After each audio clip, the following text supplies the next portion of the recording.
Wendy Capewell, a counsellor and psychotherapist. On a daily basis, I talk to people who feel they're the only ones struggling with the issues they share with me. So each of my guests have their story to share, whether it's about themselves or in their relationships, in the hope that you feel it's not just you.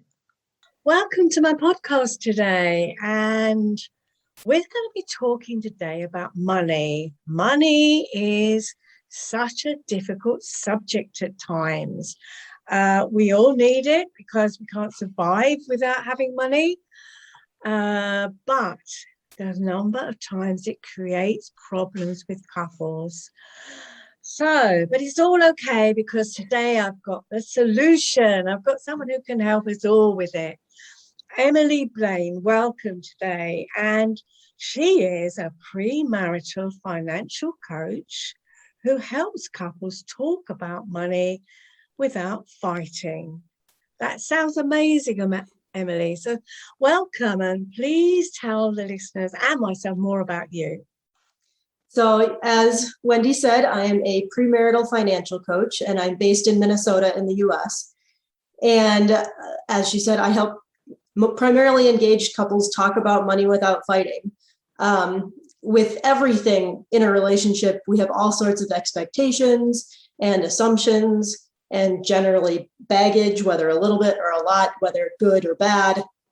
And we so often get into trouble because we don't talk about these things. And so you're sitting over here assuming, well, of course, we're going to do this, or we're going to pay for it this way, or we're going to handle our money like this. And your partner is sitting over there thinking the exact same thing, except completely differently, assuming that we're going to do this and that and this. And those two things may or may not line up at all. And if you don't discuss that, then you don't realize that they don't line up until you're already arguing about how you're going to handle it because you assumed it was going to be one way and suddenly it's completely different. Absolutely. And I think the one word that came out at me at that point was assumption. And yeah, it's all in our heads. And when we meet that person, fall in love, it's all going to magically fall into place. Of course. And we don't have to talk about that word, money. It's all going to magically work out. I can remember, the first time when I was married, and it was, we'll get through everything together. It will be amazing. We can conquer the world. And then reality kicks in. So what are the kind of things you find people struggle with? What is it they come to you and say, look, this is what's going on? One of the most common and I think most stereotypical examples is one person really wants to save everything. And the other person is much more of let's live in the moment. We could die tomorrow, whatever. And whether that's a conscious thought on either side or not, the one person has the tendency to want to hang on to all the money, and the other person is more easy come, easy go. Yeah, and I've heard that quite a lot as well. I think it often is. And as you say, that creates the fighting. Yep. And there doesn't seem to be any way of, overcoming it. I'm going to say compromising, working together. So how do you handle that one? The answer to pretty much everything, spoiler alert for probably the rest of the episode, we'll see how it goes, is going to be talk about it.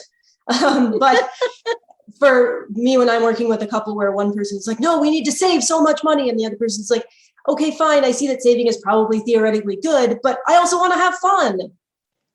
Savings person, think about how much do you actually need in your bank account, in your investment accounts for retirement, in whatever you need to feel safe, because that's probably what's behind it. You probably want to save because that makes you feel safe and secure.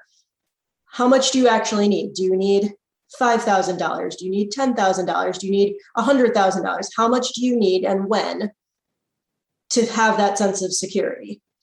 Spender, how much do you feel like you need to be able to spend without feeling stifled and held down and trapped? And then see where those dollar amounts are. And you might just need to do that.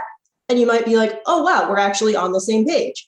we have enough money coming in or whatever that we can keep this much in savings and we can spend this much. You might not be. Chances are you're not exactly on the same page right away, because it can't always work out that nicely.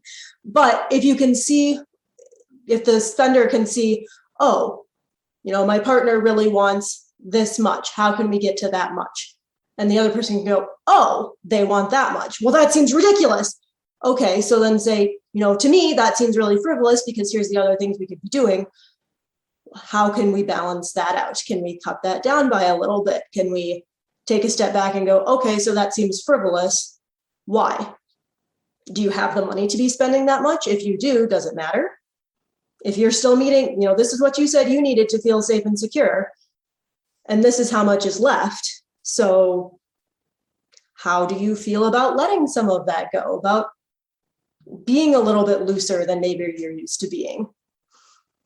Trying to find that balance between the 2 points of view and really sitting down and figuring out, what do you need to emotionally feel okay about the situation? Yeah.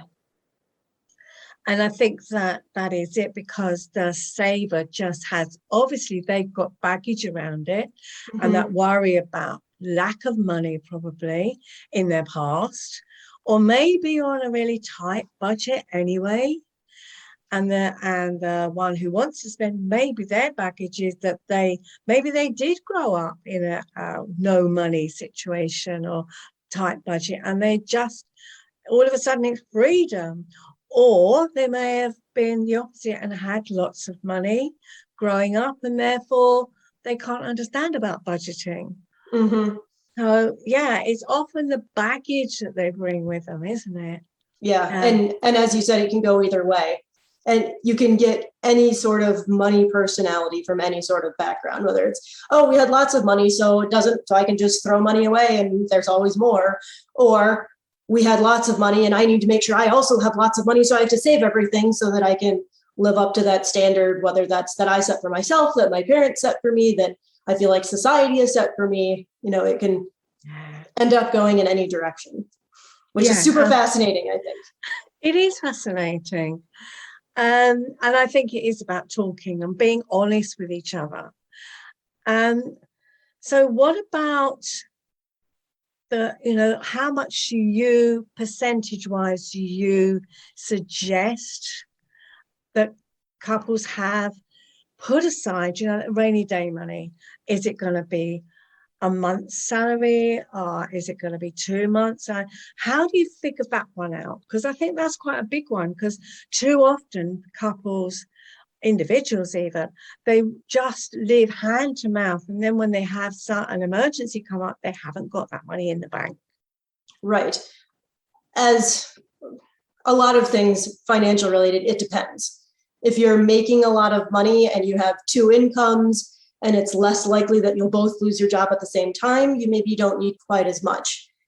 Or if you're making a lot of money and so you can cash flow something. If your car breaks down and you need a couple $1,000s, but you're making $10,000, $15,000 a month, okay, you can probably, not go out to eat, or not, there are probably places where you can relatively easily cut back to cash flow that.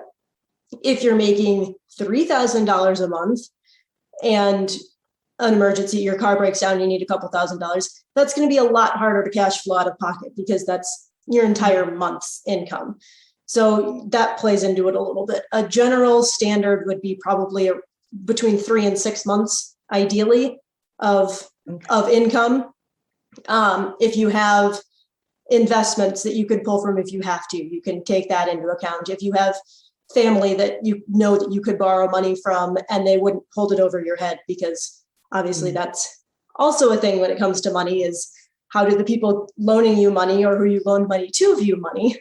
But if you have that relationship that, if we were really in a bind, I could borrow money from those people and they would know that I would pay them back. I would know I would pay them back. It would be fine.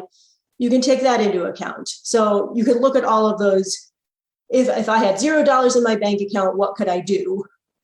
And take that into account as well. But as a general rule of thumb, if you can get to 3 to 6 months, that's a nice cushion to feel like, okay, I have that security.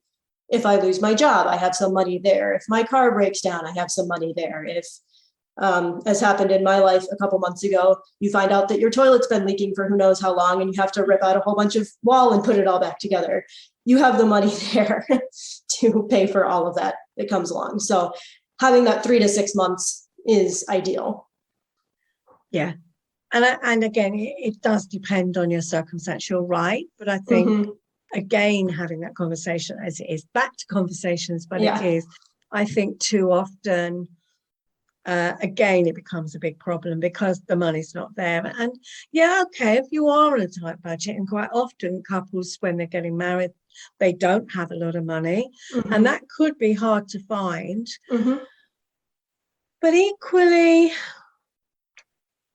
I sometimes think that couples, when they get married these days or get together, they want everything, every kind of, the furniture, everything. They want it brand new. They want all the utensils, the kitchen, all the bed, everything has to be brand new.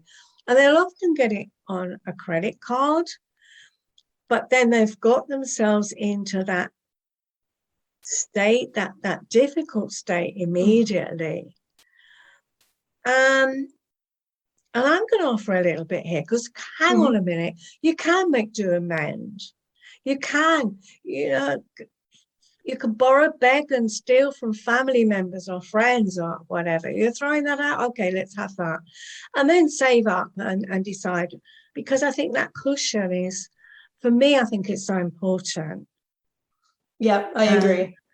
We are living in a society where, especially nowadays, where jobs can go with it, just in a companies are crashing or jobs are going, and there's never been a sense of security, but I think it's even more tenuous these days. Yeah, if the last, at this point, almost 2 years have shown us anything, it's that the entire world can turn very unexpectedly in a very short amount of time. Yeah, exactly. Yeah.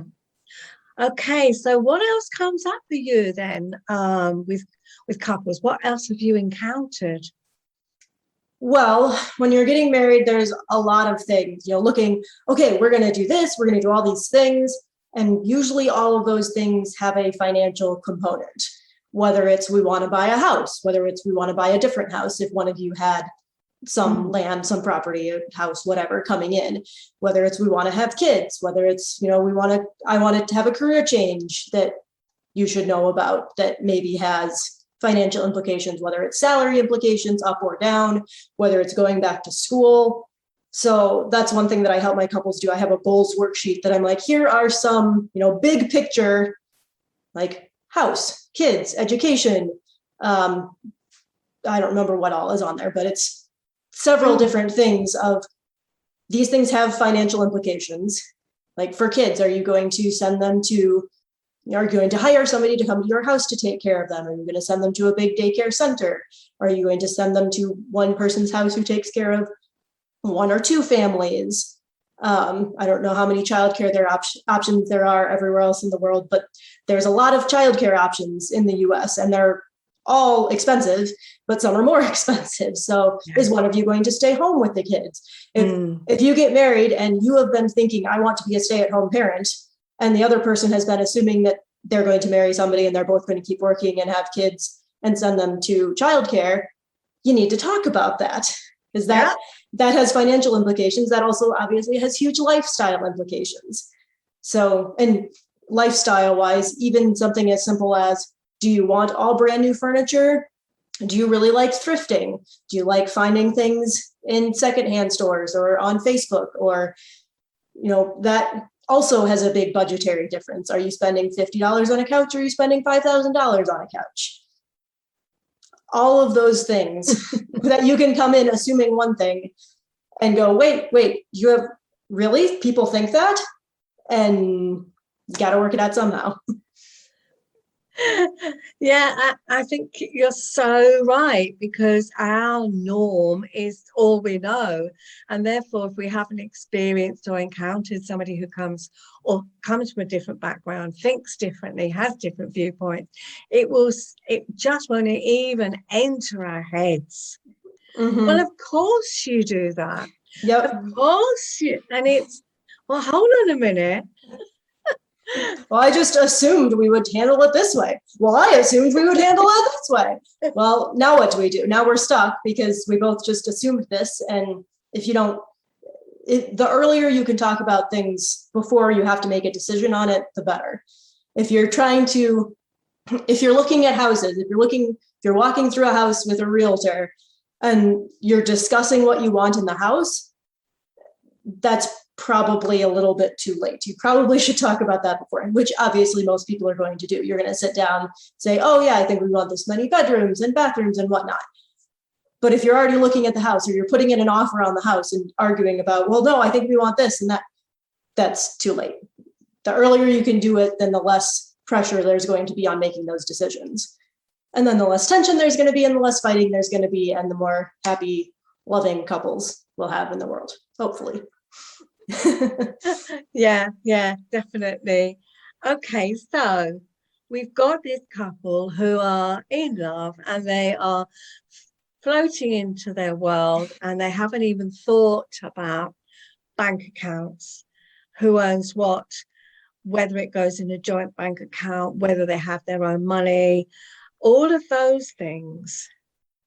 That's a tricky one as well because Mm-hmm. again, I've encountered married couples or couples who are in a relationship, whether married or together, but there's secrecy around money. And one will say, I don't know what money they have stashed away. I don't know whether they're wealthy or whether they've got investments or I don't know how much they earn. I mean, how how do you handle that one? That can be tricky because, as with anything money related, there can be a lot of emotions behind it. Ideally, you want to be really open with each other about, this is how much I make, these are the accounts that I have. You don't necessarily have to give each other access to everything, but being open to things. And if you want to give each other access, that's great. I've seen successful couples who have everything combined, everybody has access to everything, works out great. I've seen couples where they have literally everything separate, no joint accounts at all, that also work out great. Been married, decades. It can, or couples in the middle where they have some joint and some separate. Anything can work. It depends on the couple, how you feel about it. And I think I have a hunch that even the couples where everything is separate, they still talk about it. They still know, I trust that, whatever bills you're covering, and that you have enough, and checking in about, we're on track to retire about the same time, right? Or sometimes couples don't retire at the same time. You're on track to retire when you plan to retire, when we've talked about you retiring, right? Yeah, okay, good. And still checking in, whether it's literal dollar amounts or pound amounts, euro amounts, whatever your currency, whether it's literal amounts of how much money you have, or whether it's a general, yep, I'm on track to retire at this time, or I've got my 3 to 6 months buffer, or just having that transparency. There's a statistic I found a while ago that something like 47%, I think, of couples who are either in a long-term committed relationship or married would be somewhat or very likely to end the relationship if they found out their partner was hiding money from them, which I think is just a staggering statistic, is that shows how much trust can be wrapped up in money. Yeah. Which then for me gets a little bit hairy because I see a lot of posts online in women's financial groups that I'm in about how important it is for women to have their own money so that they don't get trapped in abusive relationships. So which I think makes sense, but you also have to balance that openness with your partner. And if it's a good, healthy relationship, you have to, there is that layer of trust either way. Yeah. it's that hairy line of, keeping things secret when you're in a healthy relationship can be really toxic, can turn that healthy relationship toxic. Yeah. But keeping things secret when you're in a toxic relationship is really healthy. So yeah. It does depend. You're right. It depends on the circumstances. Exactly. And I think the other thing, although you're probably not going to be talking about that before you've moved in together, is I see so often, and I experienced it myself when I had my kids, all of a sudden you've got kids and the whoever's doing the caring, and it's quite, I'm going to say women quite often, but all of a sudden they've lost their independence and they don't have any financial independence of their own. And I think that's something, again, that do you bring that into conversations? Because I think that's a really big one. Yep. And that's part of the bank account situation where I think it ties into that a lot, where if you're going to have everything joint, it needs to be completely joint. Each person still gets their individual spending money, whether you call it an allowance or whatever, and however you work that out, whether it's proportional to income, whether it's completely equal, or if you're having one joint account and then individual spending accounts, where either you put a proportional amount in, you put an equal amount in. I'm not a huge fan of splitting things 50-50 because typically two people aren't making the exact same amount of money. That can 50-50 typically doesn't end up feeling fair to both people. But if it works for you, I'm very much if it genuinely works for you, genuinely, because a lot of people are like, oh yeah, it's fine. No, is it really fine? Are you sure it's fine? If you're sure it's fine, okay, but are you really sure it's fine? But if it genuinely works, however you split things, making sure that each person has some amount, mutually agreed upon amount of spending money, of you're not looking over my shoulder to judge that, I didn't spend any money for the last 3 months, so now I can buy this really big thing. And you're, well, where did you get the money for that? So something where you can have that feeling of freedom. And that's extra important if one partner isn't working. And typically it's mom who's staying home with the kids. So if one partner is making the majority or all of the money and the other person is taking that caregiver role, that person needs to have their freedom as well.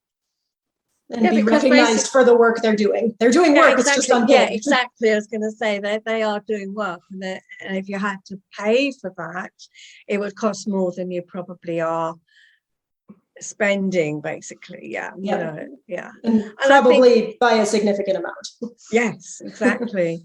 And I think the other thing that it plays into is that sense of self-esteem and self-worth. So it's never just about the money, is it? It's well, I don't feel valued, I don't feel worthy, I don't feel an equal.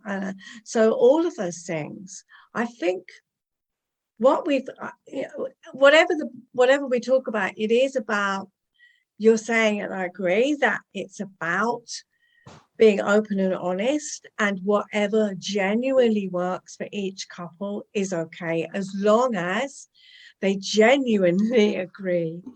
And I think, some really great advice there and things to think about. So I'm going to ask you one tip that people can take away with themselves today. So the one tip that I can give is I don't think it's going to be surprising, is communicate. I'm a big advocate of having regular money dates where you and your partner sit down. I like making them as fun, romantic, whatever. If you like wine, have a glass of wine. If you like candles, light some candles. Number one tip is make sure you don't do them when you're hungry or after a really long day at work where you're both tired. Because if you sit down and you're hungry, or at least if I sit down to talk about something and I'm hungry, we're going to get in an argument because I get hangry horribly. I don't know if everybody has, but the Snickers commercials where somebody is being terrible and they're like, just eat a Snickers, and then they turn back into a nice person. Yeah, that's me. I'm not very pleasant to be around when I'm hungry. So make sure you're not hungry. Make sure you're not both absolutely exhausted or drained. Have a glass of wine, light some candles, make it a regular occurrence.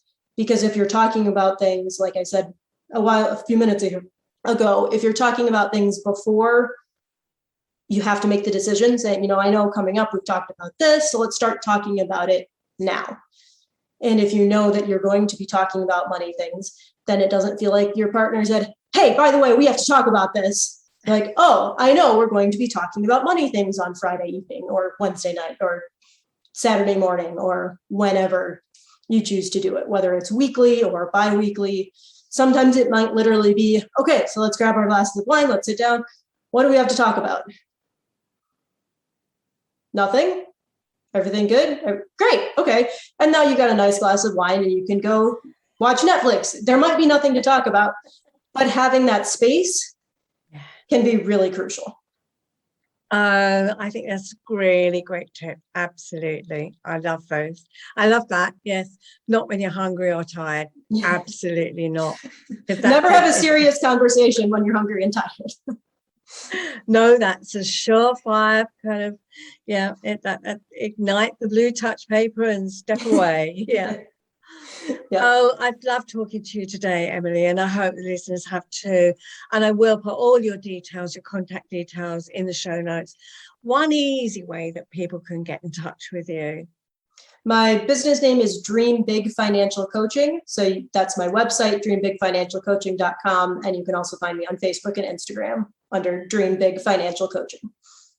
Okay, can you just say that website just one more time, a bit more slowly? Yes, dreambigfinancialcoaching.com. Brilliant. Thank you, because I'm not sure, I didn't quite catch it. So I just want to make sure that everyone gets it. But thank you so much today, Emily. It's been a really great conversation and great content. So thank you. And that's it for now. So thank you very much. Yeah, thank you for having me. It's been great. I hope you found this episode interesting as well as helpful. Do get in touch if you would like to learn more about working with me. My email address is info@wendycapewell.co.uk. Take good care of yourself. Until next time.